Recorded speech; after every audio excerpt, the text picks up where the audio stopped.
तो पेपर पे BJP plus JDU plus Chirag Paswan plus Jitan Ram Manjhi plus Upendra Kushwaha बहुत ही फॉर्मिडेबल कॉम्बिनेशन है। लेकिन जिसमें अपर कास्ट है, कुर्मी क्वेरी जातियां हैं, ईबीसी जातियां हैं, दलित जातियां हैं, ये तमाम जातियां हैं। लेकिन अगर इनकी फॉल्ट लाइंस को अगर हम ध्यान से देखेंगे तो इस बात की पॉसिबिलिटी से मैं इनकार नहीं करता हूं कि बीजेपी जो एनडीए गठबंधन है वो 37 या 37 से नीचे जा सकता है। महागठबंधन में इस तरीके की दिक्कत वहां बिल्कुल नहीं है। वहां पे जो आरजेडी का वोटर है और जो कांग्रेस का वोटर, उनके बीच में कोई बैकस्टैबिंग जैसी बात नहीं है। और उन्होंने जो मुकेश सहनी को जब उप मुख्यमंत्री के तौर पर पेश किया है तो वो भी एक MY प्लस कॉम्बिनेशन करने की बात, लेफ्ट चंक का अपना एक सेकुलर वोट है जो उनके साथ है। तो वहां मुझे वो कास्ट इक्वेशन के पॉइंट ऑफ व्यू से तो महागठबंधन कमजोर लगता है, लेकिन पॉलिटिकल इक्वेशन के पॉइंट ऑफ व्यू से, पॉलिटिकल कॉम्बिनेशन अगर आप देखेंगे तो वो ऑन पेपर और अदरवाइज भी एनडीए से ज्यादा मजबूत लगता है। तो इसलिए मैं लड़ाई बराबर की मानता हूं, कश्मकश है, लेकिन मेरा साफ तौर पर मानना है कि इस बार एनडीए की तुलना में महागठबंधन को एज है और हो सकता है सरकार इस बार उनकी बन जाए। देखिए, मुकाबला तो कांटे का अभी भी है, लेकिन देखो एक बात हमें देखनी पड़ेगी। महत्वपूर्ण बात यह है कि महिलाओं और युवाओं, ये दरअसल ये जो चुनाव है इसका पूरा नतीजा इस पर निर्भर करेगा कि महिलाओं ने ज्यादा वोट डाले या युवाओं ने ज्यादा वोट डाले। यानी एक MY जो मुस्लिम यादव हुआ करता था आरजेडी का वोट बैंक, इस बार ये MY महिला और युवा का वोट बैंक है।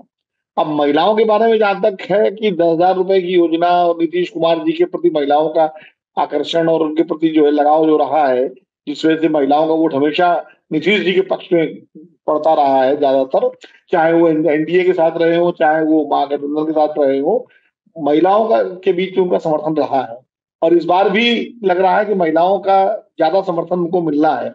लेकिन दूसरी तरफ युवाओं का समर्थन, क्योंकि बेरोजगारी की एक बड़ी समस्या है, पलायन की एक बड़ी समस्या है बिहार में, ये दोनों मुद्दे काफी चर्चित रहे, तो युवाओं का रुझान जो है जो ज्यादातर देखा गया वो महागठबंधन की तरफ देखा गया।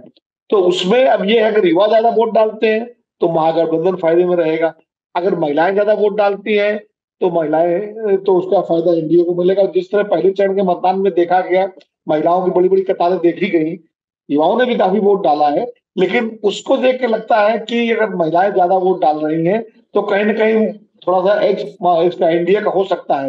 यंग लोग तेजस्वी की तरफ देख रहे हैं कि वो कहते हैं कि ठीक है, कैसे करेंगे वो बेरोजगार, हर फैमिली में एक को बेरोजगार रोजगार देने की बात है, एक सरकारी नौकरी में करेंगे कैसे, वो एक्शन प्लान नहीं है, लेकिन बात तो कर रहे हैं बेरोजगारी दूर करने की।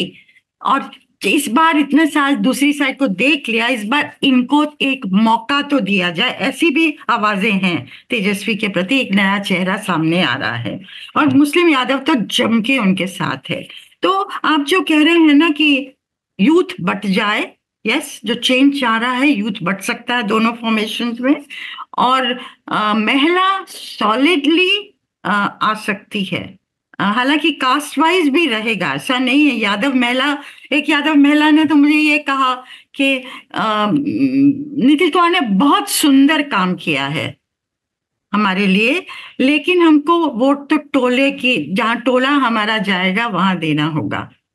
तो ये भी है कि अब कास्ट द्वारा ऐसा नहीं कि सारी महिला एक ही तरफ जाएगी, बट लार्जली महिला का रुझान नीतीश कुमार के तरफ है। और उसका कारण तेजस्वी यादव ने भी कई स्कीम्स अनाउंस की, स्कीम नहीं, आउटराइट पेमेंट ऑफ मनी। उन्होंने कहा है कि 30,000 देंगे वन टाइम पेमेंट, माई बहन योजना की बात की है, 2,500 की बात की है पर मंथ महिला को, और फिर जो जीविका दीदी है उनका जो काडर है उसको हम गवर्नमेंट सर्वेंट परमानेंट बना देंगे, उसको 30,000 तनख्वाह कर देंगे। तो उन्होंने भी महिला के लिए इस बार अनाउंस किया है। लेकिन एक क्रेडिबिलिटी जो है ना महिलाओं के बीच, वो नीतीश कुमार की है। भारतीय जनता पार्टी को बहुत संघर्ष करना पड़ रहा है और मुझे ऐसा लगता है कि जो नीतीश जी का नाम जो बढ़िया ढंग से घोषित नहीं हुआ, उसका हो सकता है कि भाजपा को खामियाजा भुगतना पड़े। दूसरी बात, प्रशांत किशोर का जो भी वोट आ रहा है, जहां से भी आ रहा है, वो क्या, या तो वो दो ही लोगों को नुकसान पहुंचा रहा है, या तो महागठबंधन को नुकसान पहुंचाएगा, नहीं तो भाजपा को नुकसान पहुंचाएगा। तो इस लिहाज से भी भाजपा जो है, और ऐसे भी भाजपा अर्बन पार्टी अभी भी मोटे तौर पर बिहार में है।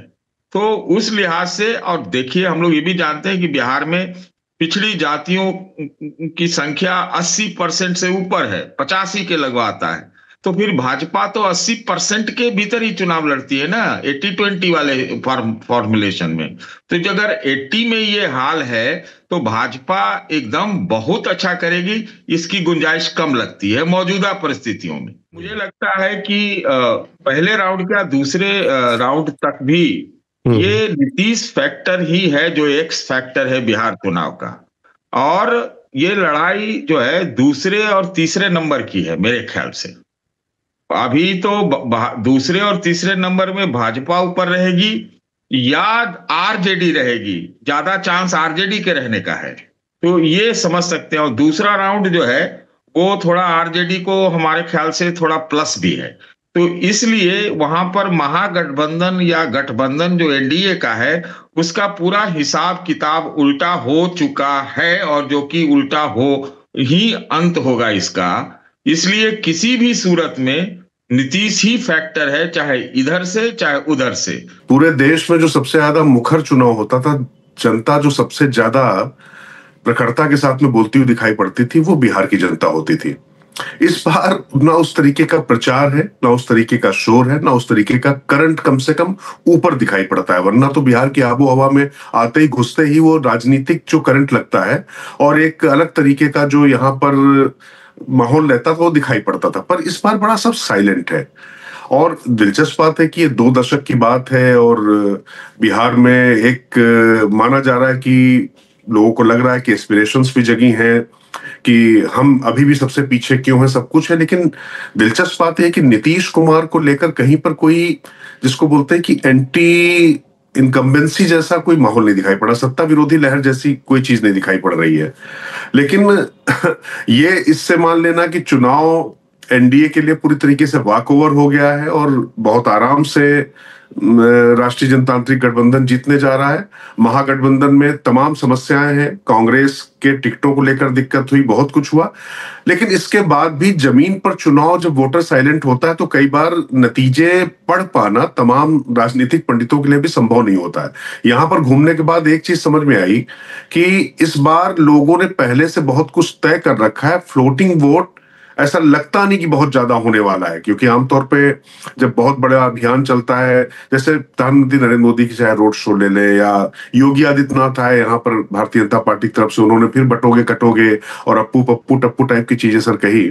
लेकिन यहाँ पर वो कहीं नैरेटिव है ही नहीं। इसी तरीके से मैं कहूँ SIR, अगर राहुल गांधी की बात करूं मैं, तो पहले जब वो आए थे तो ठीक है, वो फ्रेम में दिखाई पड़ रहे थे और मीडिया कवरेज भी उनको पूरे देश में मिल रही थी। लेकिन यहाँ के लोगों के लिए कम से कम ये कहीं मुद्दा मुझे नहीं दिखाई पड़ा। मुद्दा सिर्फ एक दिखाई पड़ा, और मुद्दे मैं कह सकता हूं कि जो वास्तव में सबसे पहले अगर किसी ने यहां पर छुए, भले ही दोनों ध्रुवों के, खासतौर से महागठबंधन और एनडीए के आमने सामने आने के बाद अब उस फैक्टर की चर्चा ना हो रही हो, लेकिन मुद्दे एक तरीके से स्थापित उन्होंने किए। वो है प्रशांत किशोर, पीके चुनाव में नहीं उतरे खुद लड़ने, उसके बाद से उनका ग्राफ उतरता हुआ दिखाई पड़ा।